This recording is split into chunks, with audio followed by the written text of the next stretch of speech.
دین یہ کہتا ہے، ہمارے اسلام میں یہ اجازت ضرور ہے، یہ مسئلہ شریعہ ہے،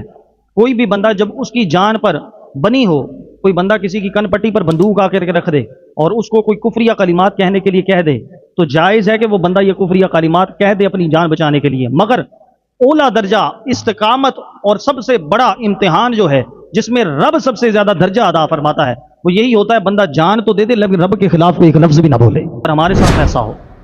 کہ ہمارے اس دور کے بڑے بڑے حکمران ہمیں گھیر کے کھڑے ہو جائیں، ہمیں پتہ ہو کہ کوئی رستہ نہیں ہے نکلنے کا، یا تو جان جائے گی یا پھر نام چھوڑنا پڑے گا،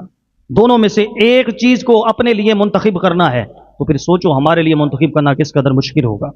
ایک طرف ہمیں اپنا خاندان بھی نظر آ رہا ہو، ایک طرف ہمیں اپنی جان بھی نظر آ رہی اور پتہ بھی ہو کہ میں ان پر بھاری نہیں ہو سکتا،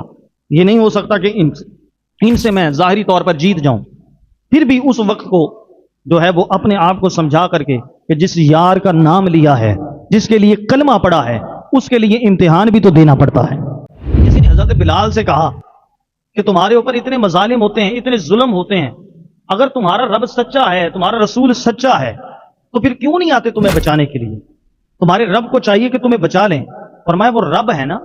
تم انسان ہو کر کے اپنے لیے کوئی گھڑا خریدتے ہو تو اس کو کھٹکا کر کے چیک کرتے ہو، تسلی کرتے ہو کہ پکا ہے کہ سچا ہے، میرا رب مجھے چیک کر رہا ہے کہ بلال پکا بھی ہوا ہے کہ نہیں ہوا۔ یہ حضرت بلال کی کیفیت تھی۔